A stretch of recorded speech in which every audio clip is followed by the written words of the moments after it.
Breeze Nation, what is good? It's your boy Pat the Designer back at it again. Appreciate y'all tuning in and rocking with us for another edition of the Windy City Breeze Sports Talk Daily. Hey, lot to get to on today's episode, man. Bears are back. Report day is here, and the Chicago Bears are back. I can't wait to be at training camp this weekend. Can't wait to see what this team is going to look like. And apparently my camera can't wait to like autofocus. What the heck are you doing, camera? Camera, what are you doing? I'm clearly I'm in a different setup here, and my camera decided to be a little bit wonky right there. Let's see. Did that fix it? Did that? No, you can't. There we go. Okay. All right. Let's have a conversation now. Nah, man, listen, there's so much to see at training camp, so much to be excited for about this Bears team, and it's report day. And there's some interesting takeaways that we got on report day. One of the updates that we got being that Karan Amageji will start off this offseason program, this portion of the offseason program, I should say, on NFI, right? So that's something to hear from, something to keep an eye on. The young guy hasn't really been able to do any of the offseason programs, still recovering from quad surgery, hasn't been able to put himself in that rotation of guys on the offensive line just yet. But, I would hope that at some point during the offseason program, he's able to get in there and kind of figure some things out as well.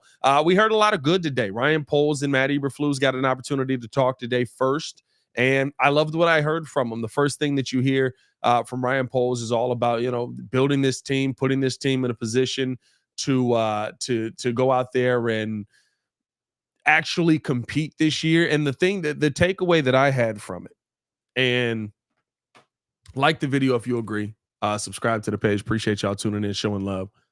The biggest takeaway that I had from it, though, was the fact that the talk now is confident.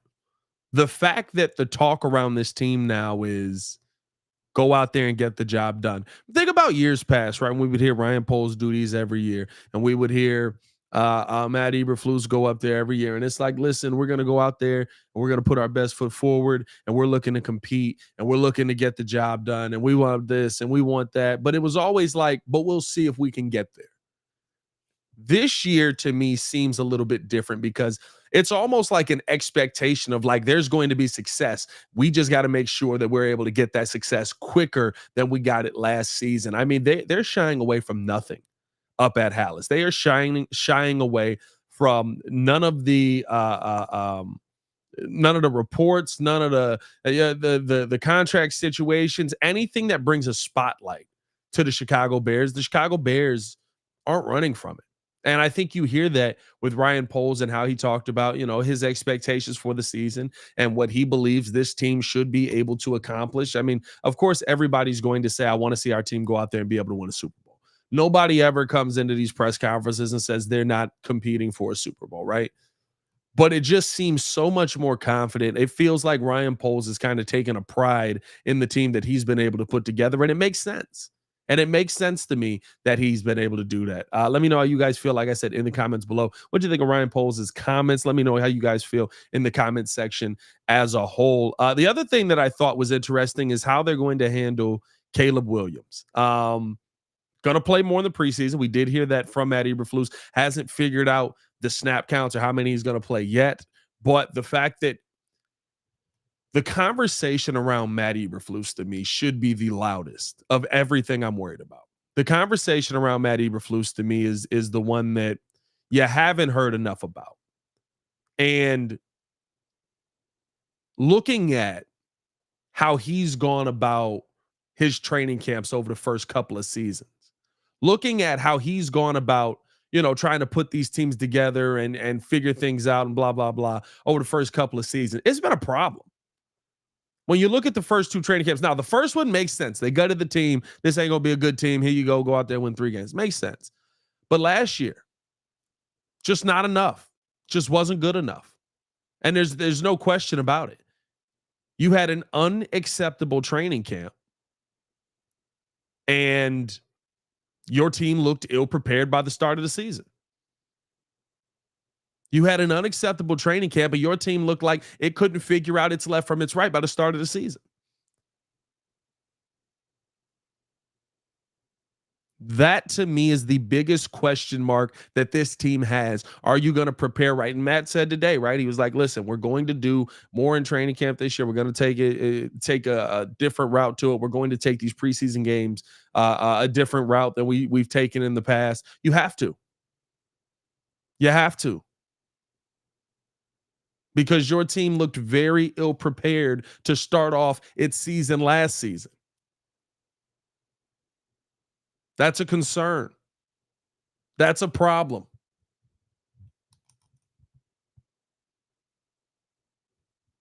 You got to have that figured out by the time you start this season off, especially while you're installing a brand new offense, especially while you're installing adding in multiple new pieces, including a rookie quarterback. So I think to me, when hearing Flus talk, hearing how he's kind of gone about uh, uh, um, training camps and preseason games in the past, hearing that there's a change in that to me gets me excited. But here's the one thing about Flus: I've heard you talk. Will we finally see you be about the action? I've heard Flus talk. I've heard this is how we want to do this. This is what we want to do here. I've heard you talk. You talk till you're blue in the face. Can you actually be about the action this year? Are we actually going to see something different?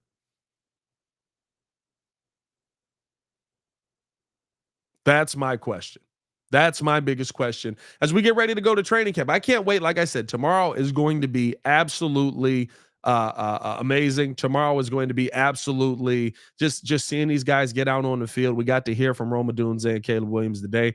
I got a question into Rome just talking about how he's going to make an impact on the wide receiver room. How does he feel he's going to be able to step up? Thought his answer was very mature. The thing about these two sitting up there is they seem mature beyond their years. They seem like they've been here before. Hearing Rome go out there and say, listen, I know I'm not getting 15, 20 targets, but what I am going to do is if they need me to block, I'm gonna go out there and block. If they need me intermediate, I'm gonna be intermediate. If they need me to run, it's underneath, I'm gonna run underneath. They need me to run and go, I'm gonna run and go. I'm gonna make sure that I'm available to allow Caleb Williams to be able to go out there and play the style of game that he wants to play. And I think because of that, because just knowing that already, that to me means that you're going to have a very hungry Rome Odunze, and that could benefit you early on in the season. Because if you're a DC, right? If you're a defensive coordinator, who are you guarding the first 2 weeks? Like, let's be real.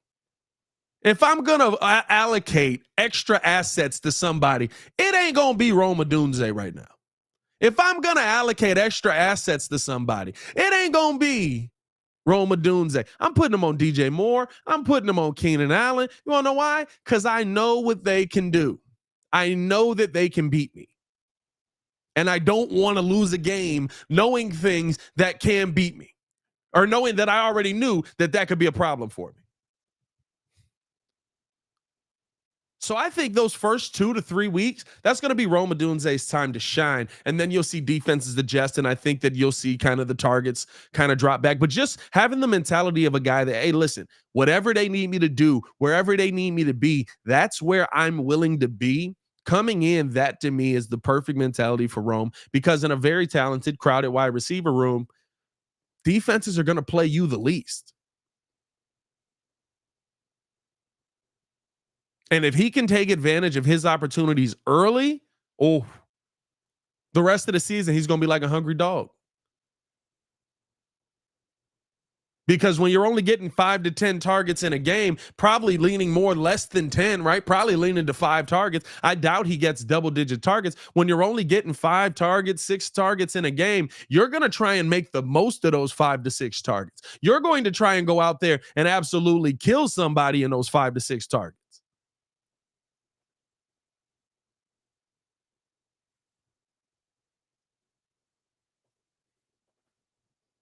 That's what I'm excited to see from him.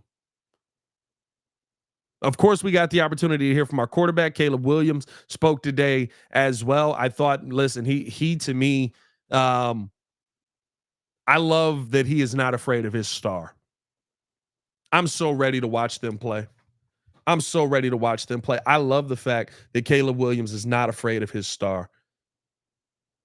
I mean, you're talking about a guy who is willing to go out there and have the shine and run towards the bright lights. That's what Chicago needs. That's what Chicago deserves. Somebody who's not sitting there running away from the bright lights. Somebody who's not sitting there saying, "Oh my goodness, dog! Like, what? Why am I? Why is everybody focused on me?" Caleb's like, "No, I know why everybody's focused on me." And it's funny, right? Rome found it out today as well. When I was sitting there watching Rome Odunze at when they were during the press conference, dog. Like, it was the funniest thing in the world because Rome ended up basically getting 3 questions. Caleb probably got hit with like 15 questions. And Rome's like, bro, like, whatever. Y'all ain't gonna ask me nothing. And when finally somebody asked him a question, he's like, this is my question. Don't you say a word. This is my question. I love that. But just the dynamic of those two. Just the dynamic of those two together, man. And you know, the fact that they're kind of tied to me, their future's kind of tied at the hip, right? If one is successful, the other is going to be successful. And that's how you're going to get the long term. But like, even with the contract thing coming out, the reasons behind the contract, right? Like, that was a big topic of conversation from Caleb Williams today. Even behind the the offseason stuff, right? Him getting throwing sessions and stuff like that. Like, all of those cameras in there, dog. I wish y'all could have seen how packed it was in there today. All of those cameras that were in there, bro. It's like the Bears know that something big is coming here, and they're not running away from it. When the defense talks about how they're a top 5 defense. The defense talks about, and it's not like, do you believe you're a top 5 defense? Of course, somebody's going to say yes. They talk like they were the best defense in the NFL. And of course, by the end of the season, right, we know that they were. By the end of the season, we know that, the numbers had changed and stuff like that. But I mean, they talk like, yeah, we top 5. Somebody tell us we not. Shout out to JC in the chat. Did you get a question in, P? Yeah, I got a question in today. I got a question in. Definitely was excited to. I'm always like, the press conferences are weird because I do this for a living, but for some reason in a press conference, trying to get a question in, there's like this rush of anxiety. You know what I'm saying? Like, it's like oh, okay, let me just throw it out there. Here we go. Yeah, I mean, because you got to get it in while 50 other people are sitting there trying to ask questions. So,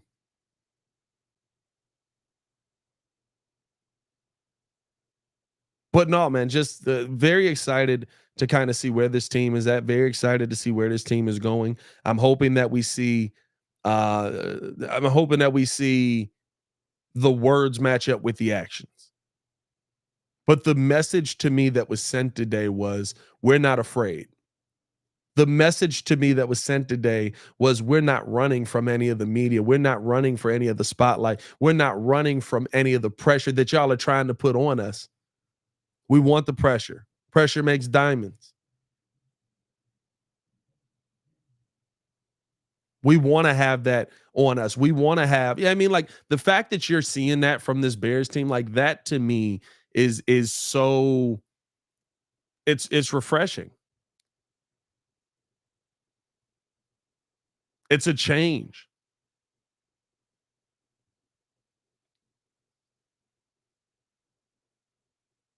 It starts from the top down. That's the biggest thing. It's not just George McCaskey up there going, we got to figure this out. We got to, I mean, what do you, you know what I mean? It's not that. Ryan Poles says we have championship aspirations here, and we feel like we've put together a pretty good team that can go out there and accomplish it. Matt Eberflus echoes that sentiment. Caleb Williams echoes that sentiment. Rome Odunze echoes it. TJ Edwards, Tremaine Edmonds, right? Like, every person you talk to is putting out the same message. Everybody's on the same page. That's a beautiful thing to see. Now you got to just go out there and do it. Now you got to go out there and figure it out.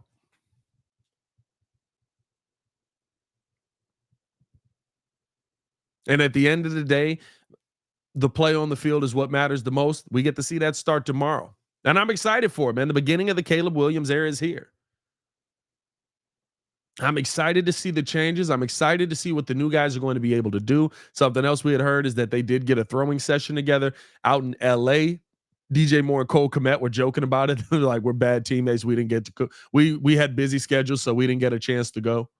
But this team has been putting in the work in the offseason. And really, I'm excited to see the jump that we take from minicamp, from OTAs. He was ahead. And DJ Moore said this, and I thought this was very, very good.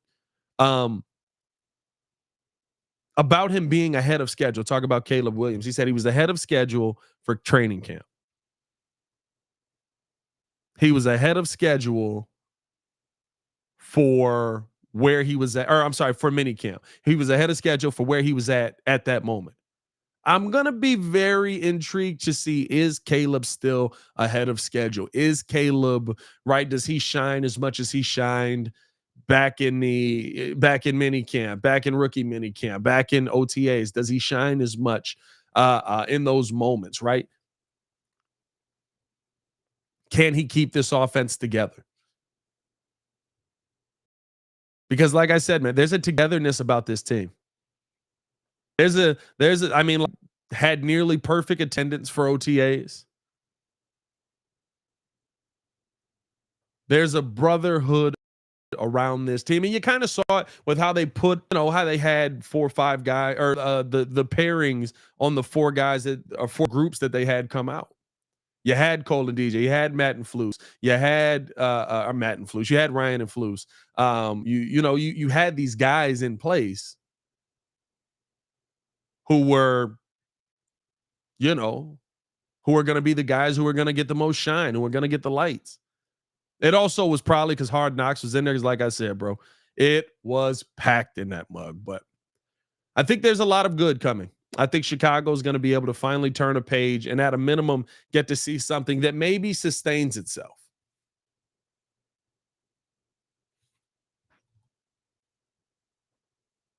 And that's all you can hope for.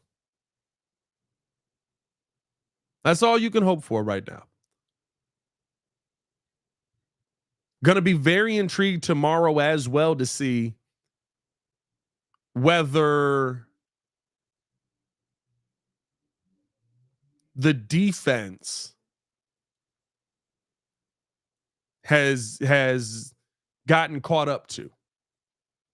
Going to be very intrigued to see if Caleb Williams and the offense has caught up to the defense, and are they going to be able to step it up again? Because that's what we saw at OTAs. And I know the first few days you're not going to see that a ton. You're not going to see a ton of throws. You're not going to see a ton of 11 on 11. You're not going to see, they're working through things. They're figuring stuff out. But as you go through training camp, they always start off slow. As you go through camp, as you go to each day, like, to me, what we saw at OTAs, do we see more of that? Do we see that, boom, you're here, and then the defense is like, all right, let's go up here. And then Caleb and the offense bounce back, bet we're going to one-up you there.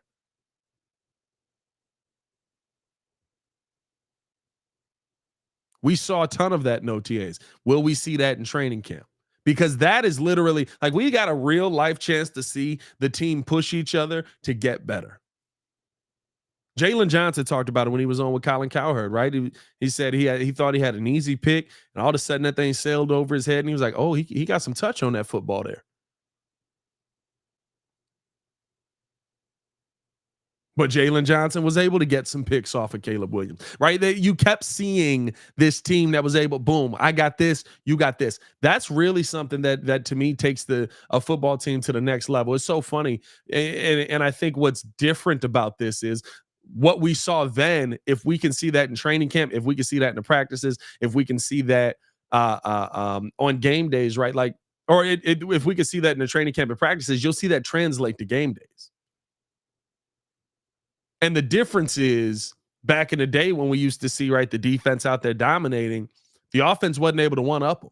The offense wasn't able to get to the point where it's like, we won the day, because the defense was that good. And it was always, man, like, we never going to face a tougher defense than them, but we didn't see a lot of great offensive days, right?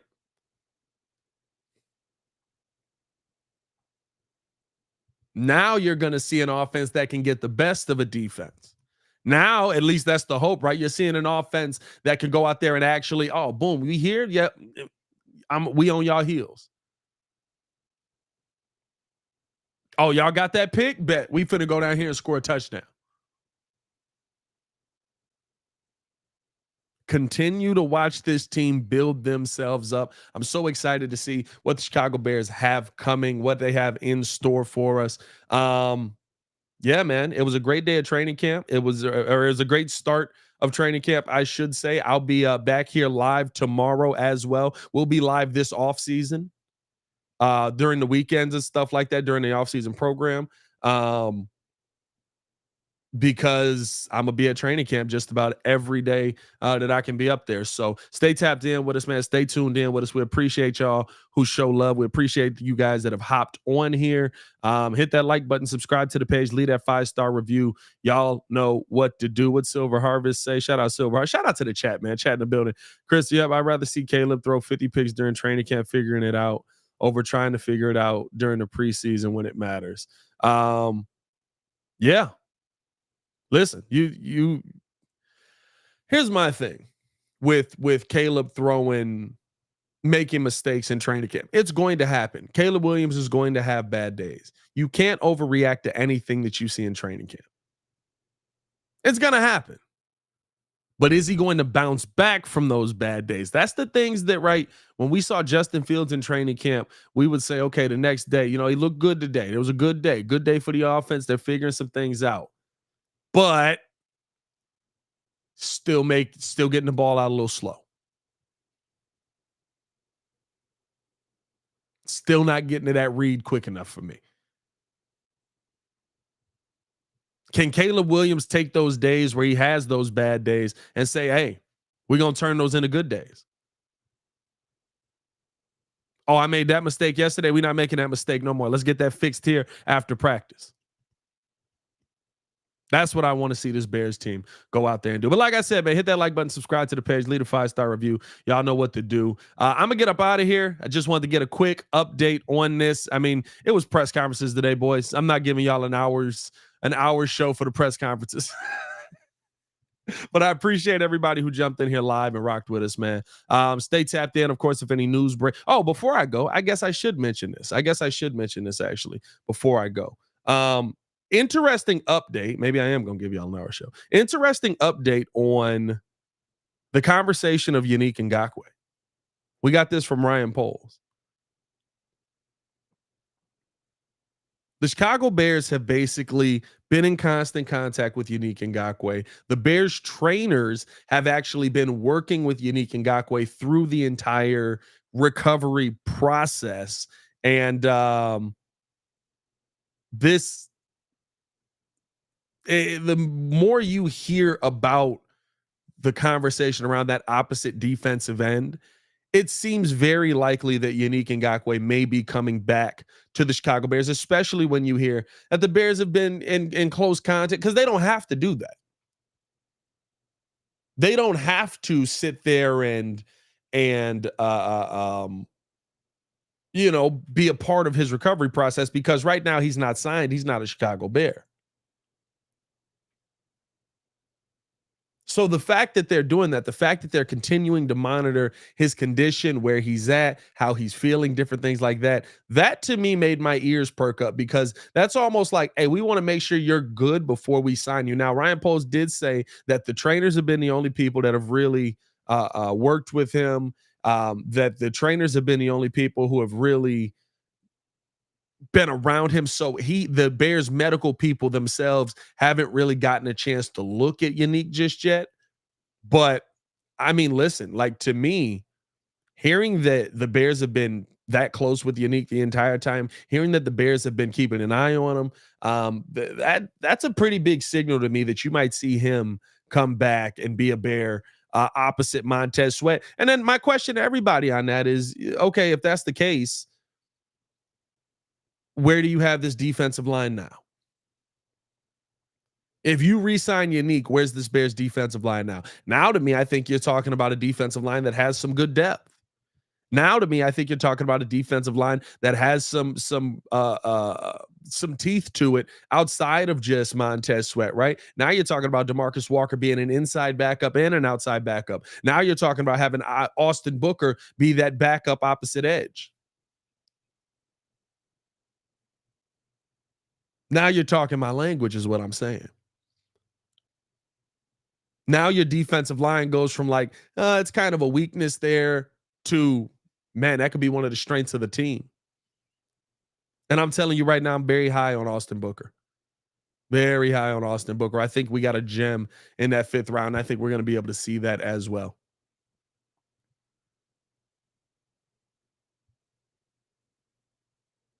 But I just think that you've got a team right now, defense wise. You add Yannick Ngakoue to that. Oof. Now you still got to see the production. And we heard Tremaine Edmonds talking about Javon Dexter today. He said basically like nobody works like this kid. This kid's got something special. Y'all are going to see it this year. I hope we do. I hope we are able to see something special from Javon Dexter this season. Because you're signing that opposite edge. That means that Javon Dexter, you're putting a lot of eggs in that basket. And as a 2nd round pick, you got to put all your eggs in that basket. He's one of the guys that's got to hit. He's your 3 technique. If he don't hit, we got issues. So hope to see a lot from Javon this season. Going to be watching him very closely at camp. First day in pads, we did get this. First day in pads is going to be next Saturday. So that's the day to really look for, especially with the offensive line and the defensive lines. That's the day to really focus in on. The team as a whole. You can tell kind of certain things from the first week and a half, but seeing this team in pads, that's going to be what's really going to be telling about a lot of the pieces that this Bears team is going to have.